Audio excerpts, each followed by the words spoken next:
Γεια σου Βίκη. Γεια, καλή εκδρομή. Γεια.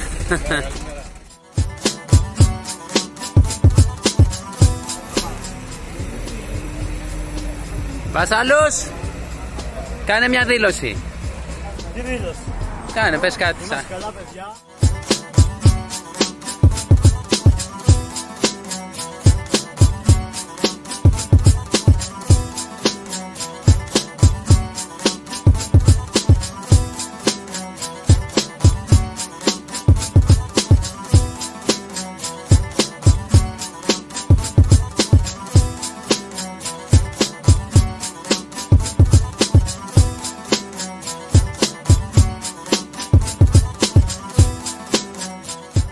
Μ' ακούτε?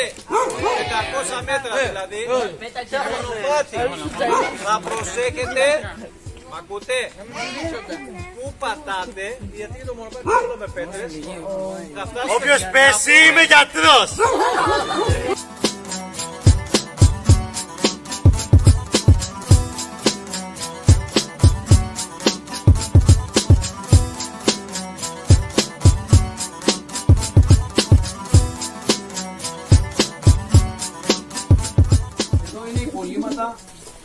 Από κάποιο κινητήριο, δηλαδή κάποιους τάφους που είχαν κάποιο οικογενειακό τάφος, σπιτιού, ατομική κτλ. Έτσι το κάνανε, το σκάβανε.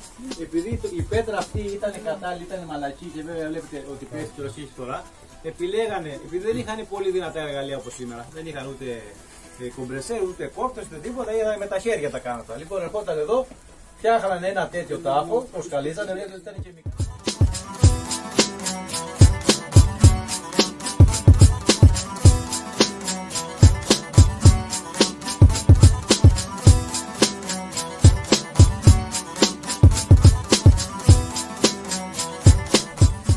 Το νερό του Ρεθύμνου πηγάζει από εδώ όλο, από τις πηγές Αγυρούπολης, την Αγία Δύναμη που λένε. Όλο το νερό αυτό που τρέχουν οι πηγές από πάνω στο χωριό πηγαίνει στην πόλη κάτω και το χρησιμοποιούμε εμείς για τις καθημερινές ανάγκες.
Σας φωτογραφίζετε.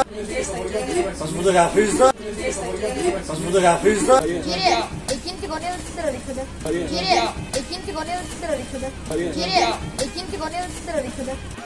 Μ' ακούτε! Μ' ακούτε! Μ' ακούτε!